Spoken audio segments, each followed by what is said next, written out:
What is up, Guardians? With Season 21 kicking off pretty well so far, we have a lot of new and old challenging activities that we as Guardians need to take advantage of. On top of this, with Grandmaster Nightfalls coming out next reset next week, there is no better time for me to make a video on the top 10 best weapons for solo players to use to help all of you solo players out. Now, I just want to quickly clarify before we get too far in the video, these are just my top 10 recommendations for you guys to use. There's so many weapons in Destiny and I simply can't cover them all in one video, so these are just my recommendations. I hope you guys enjoy. Drop in the comments down below what your favorite solo weapons are. But anyway, Guardians, let's get straight into it. In no particular order, we're going to start off with one of my favorite guns, the Riptide, a kinetic fusion rifle. Ever since I got one of these fusion rifles to roll with Chill Clip after many engrams from Lord Shaxx, this has never left my inventory and it switches between all three of my characters as probably one of my most used kinetic weapons. Chill Clip is definitely one of the best perks in Destiny and especially paired with a fusion rifle. The best thing about Chill Clip is that it applies a slow effect to the overload champions, causing them to be stunned. It can also cause a shatter effect on unstoppable champions, also causing them to be stunned. And on top of this, you can also chain freeze any anti-barrier champions to prevent them from putting their barrier shield up. So Chill Clip on one gun can stop every single champion in Destiny 2, meaning that you can just put this one gun on no matter what activity you're doing if that activity involves champions. I've made multiple videos on why the Riptide is still one of the best fusion rifles in the game, and it's pretty simple as to why. So if you haven't got one of these with Chill Clip just yet, you are going to be able to get one of these from Lord Shaxx in the tower by handing in engrams to him or focusing a Riptide from his focusing tab. So play some Crucible, build up some engrams, head over to Lord Shaxx and focus as many of these as you possibly can. Any sort of Riptide with Chill Clip on it is what you're looking for. However, if you compare Chill Clip with something like Reconstruction or Compulsive Reload, you're in good luck. So keep an eye out for some of these rolls. Up next, we have the Wish Ender. This is by far definitely one of the best bows in the game. Now, unfortunately, the Wish Ender is on the harder side of some of the weapons to get in this game, but it is fairly simple, especially with the Destiny 2 power creep that we have. We are super strong. Just look up a quick guide on YouTube and follow it through. You should be able to do it in a couple hours, so don't stress, it's not that hard. Just focus on it and try and get it done. Now, what's so good about the Wish Ender is that it has intrinsic anti-barrier, meaning it is a great weapon for Grandmaster Nightfalls and Lost Sectors. Its exotic perk, Broadhead, states that when you fully charge this bow, it over-penetrates the enemy, doing damage on entry and exit. It can also shoot through that target and hit any enemies behind that target as well. You probably won't take advantage of that one too much, but it deals a lot of damage and it has intrinsic anti-barrier built in. On top of this, on a fully drawn shot, it also bypasses enemy shields no matter what overshield that enemy has. With its high damage, unlimited ammo, and built-in anti-barrier, I definitely rank Wish Ender as one of the top 3 weapons to take into every single Grandmaster Nightfall. Up next, we have Scout Rifles, and in particular, my personal favorite, the Hung Jury. Now, as each season goes on, there is always a seasonal artifact perk that pairs with Scout Rifles, and most of the time, it's to do with stunning champions. This season, we have Overload Scout Rifles. Last season, I believe it was Unstoppable, and many seasons before that, it might have been anti-barrier and whatnot.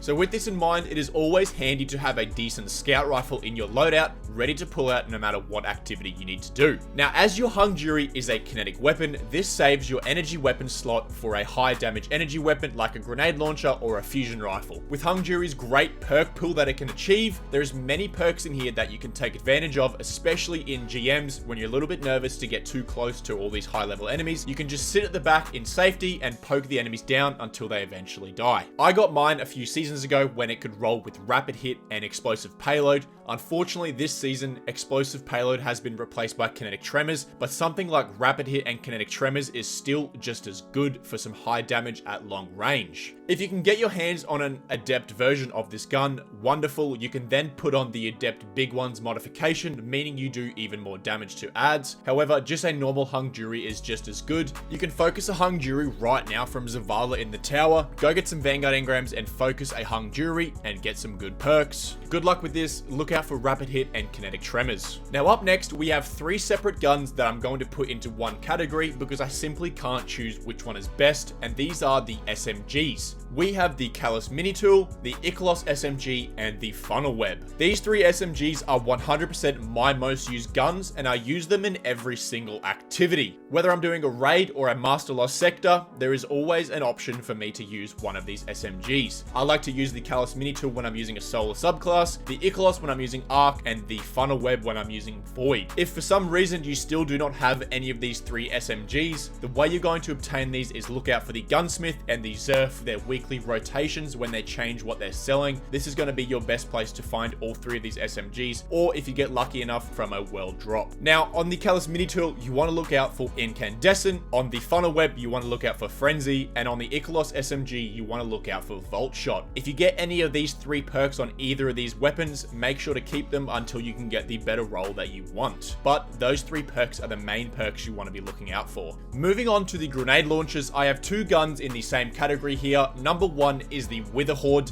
This is the most reliable damage output weapon you can have in the game. This weapon is amazing. No matter what activity you're doing, one player should always be using a Witherhoard. With its capability of sticking an enemy and dealing damage over time, while you can then switch to another weapon and do even more damage, there is a no-brainer, and I had to put this one on the list. As a solo player joining an LFG raid group, this is a great way to do more damage to the boss. This is a sure way to keep your numbers up when you're doing damage, which saves you from being booted as the lowest damage done to the boss. If you don't have a Witherhoard, you can buy this from the exotic vendor between the vault and the tower, so make sure you get it and you finish the catalyst ASAP. Now, the second grenade launcher that I want to cover in this category is the Forbearance. This is definitely by far the best ad clear weapon in the entire game. If you join up to a raid and you tell these guys that you can do ad clear and you have a Forbearance on, you're going to be ticking all of their boxes. This thing is amazing. This is a wave frame grenade launcher that can roll with Ambitious Assassin and Chain Reaction.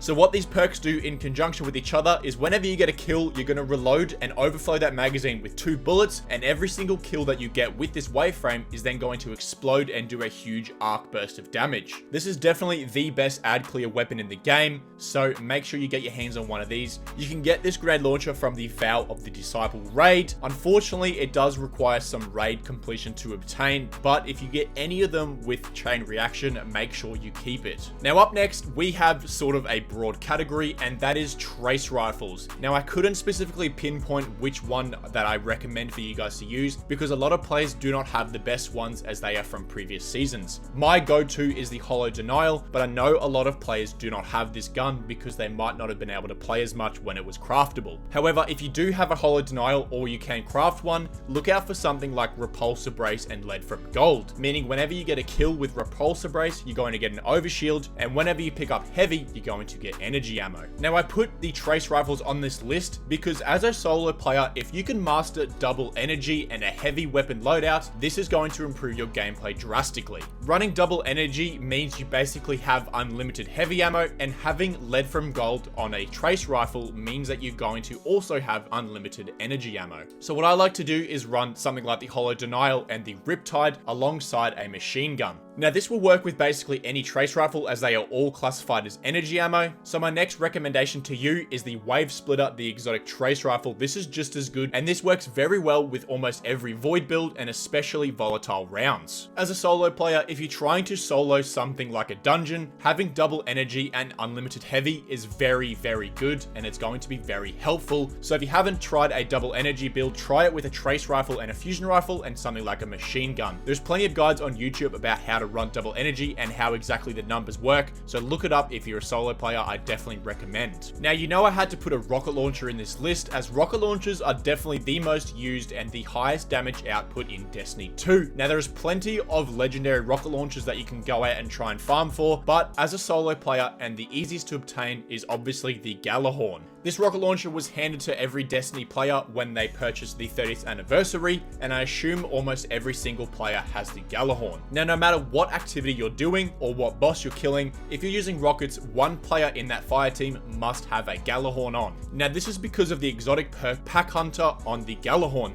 This basically gives all of the Guardians around you using rocket launchers Wolfpack rounds, which deals extra damage. If you're that one Guardian that joins up on a group, put your hand up and say, hey, I'll use the Gjallarhorn. Your group will keep you. You'll be a great help to that group. You can use this until you can get that legendary rocket launcher that you want. Now up next, we have machine guns. Now I didn't know exactly which machine gun to pick because most of the best machine guns in the game come from the raids. And I know a lot of the solo players struggle with doing these raids and getting the weapons they want. However, my number one recommendation is the commemoration from the Deepstone Crypt raid, which you get from the final boss. Now, if you're watching this video and you're going, well, I don't have a commemoration and I can't get one because no group wants to take me. Lucky for you, this week, Deepstone Crypt is the weekly rotation for the raid, so you can farm this boss as many times as you want. Jump in an LFG group, jump on the Discord, you'll be able to find a group. It's really not that hard. The raid has not been power crept, so us Guardians do so much damage and it is 100% farmable, so definitely try and jump in this week and get a commemoration. What you want to look out for is an amazing perk like Reconstruction and Killing Tally. These two paired together with backup mag on the modification, you can get 144 rounds in the mag, and then Killing Tally on top of this, granting up to a 30% damage bonus. This is one of the best machine guns in the game.